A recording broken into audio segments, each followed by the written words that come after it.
Hier, il y a eu 15 policiers et gendarmes blessés, un qui a été brûlé à la jambe par le jet d'un cocktail Molotov, un autre qui a été blessé au visage qui a dû être élitreillé, et je dis que ces 15 policiers et gendarmes blessés, c'est la faute au ministre, c'est-à-dire la faute à Bernard Cazeneuve. Didier Martinez, bonjour. Bonjour Philippe. Vous êtes délégué régional Occitanie du syndicat SGPF aux polices, et mon petit doigt me dit que vous pensez, parce que je suis seul contre tous comme Mehdi Ouraoui, que Cazeneuve n'est pas responsable, au moins n'est pas le seul responsable. Malheureusement, je pense que c'est beaucoup plus subtil et compliqué que cela. La première chose d'ailleurs que je voudrais dire... Vous êtes le deuxième à me reprocher mon manque de subtilité. Ce matin, ça fait beaucoup.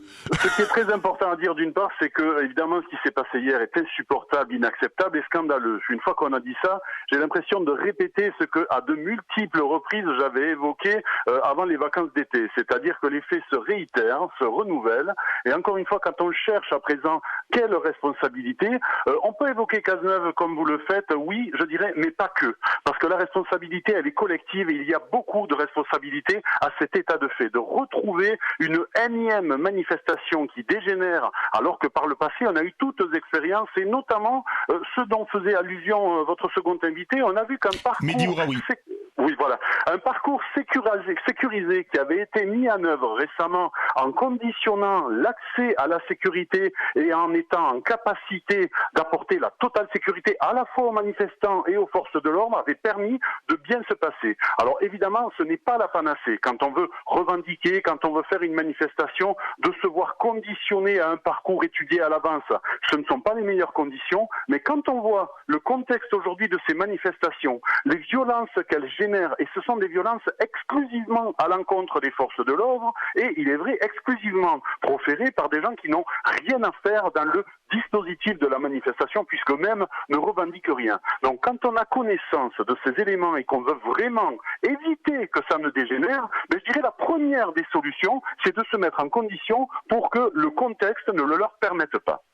Mais alors quand même, je vais vous poser la question qu'a Mehdi Ouraoui, Didier Martinez. La loi travail, elle a été adoptée. C'est vraiment un combat d'arrière-garde que mènent les syndicats. Écoutez, là c'est une analyse personnelle. Et vous êtes syndicaliste, alors vous n'allez certainement pas être d'accord.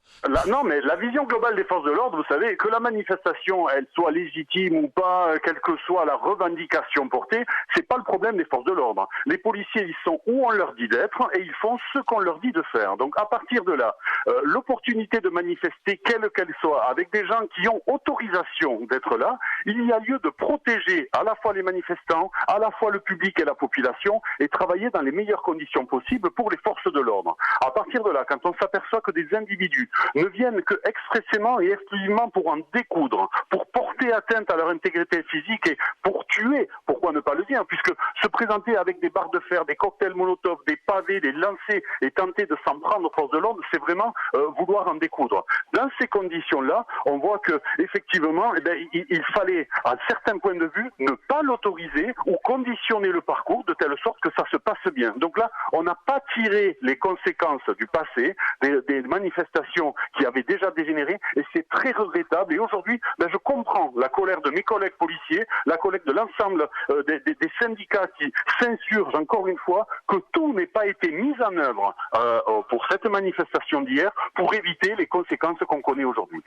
Donc vous avez ce point d'accord avec Mehdi Ouraoui que les premiers coupables, ce sont les voyous, parce que c'est Mehdi Ouraoui qui a parlé de voyous, qui ont perturbé la manifestation et qui avaient barre de fer, cocktail Molotov et tutti quanti.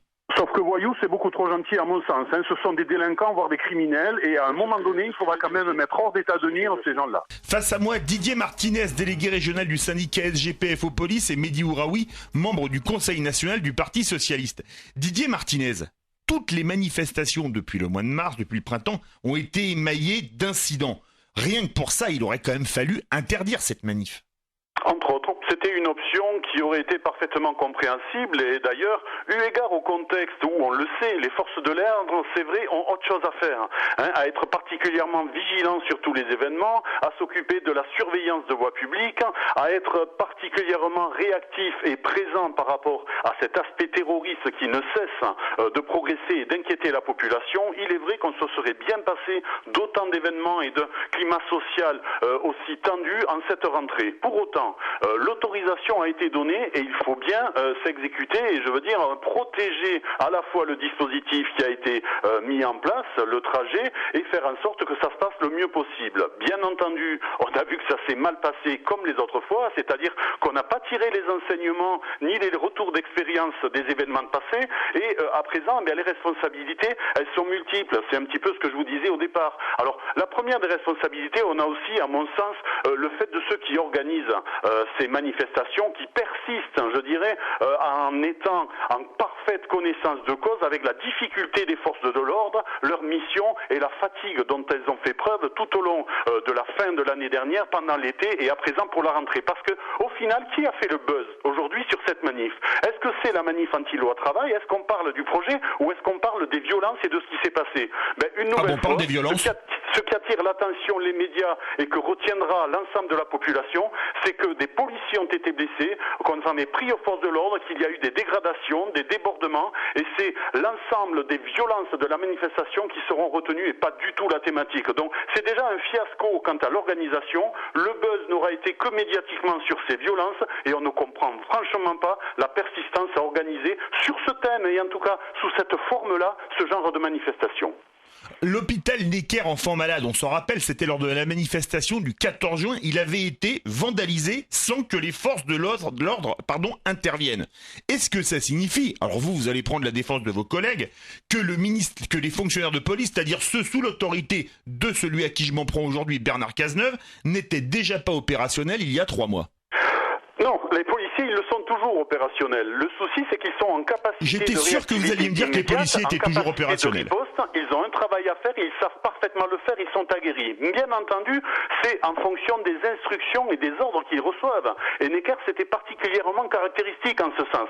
C'est pour ça que quand on parle de responsabilité, c'est pas le ministre qui donne les instructions à chaud sur le terrain, c'est le préfet de police, c'est la chaîne hiérarchique. Et à Necker, qu'est-ce qui s'est passé? Il y a eu un tel laps de temps, une telle attente, une telle réflexion avant d'engager la riposte policière face aux exactions et face aux événements qui ont survenu, que effectivement il y a eu des ratés qui ont été dénoncés par notre organisation puisqu'on avait ciblé précisément la lenteur administrative des instructions et le fait que nos policiers demeurent passifs par rapport à des événements alors qu'ils assistaient en direct à ce qui se passe, mais c'est la règle en France, on exécute les instructions au moment où les ordres sont donnés. Donc à la fois le préfet, à la fois le ministre, à la fois la chaîne hiérarchique, vous voyez bien que les policiers, ils servent de défouloir, ils sont là à l'endroit où on les pose et ils ne font malheureusement que l'intervention au moment où elle leur est donnée. Et ça, c'est particulièrement préjudiciable et déplorable puisque hier, on a une fois assisté à nouveau à ces débordements, à ces violences qui montrent qu'on n'a pas encore une fois tiré